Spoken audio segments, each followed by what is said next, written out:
ఎన్నో సంవత్సరాలు నన్ను దాటి కూర్చున్నది నాశలుల కలలని వెంబడించుచుంటిని ఫలాలు లేని వృక్షము వలె ఎదిగిపోతిని ఏనాడు కూలిపోదునో ఎరుగకుంటిని నా మరణ రోదన ఆలకించుకో ప్రభు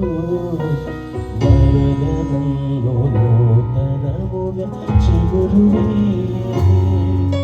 నా బ్రతుకు దినములు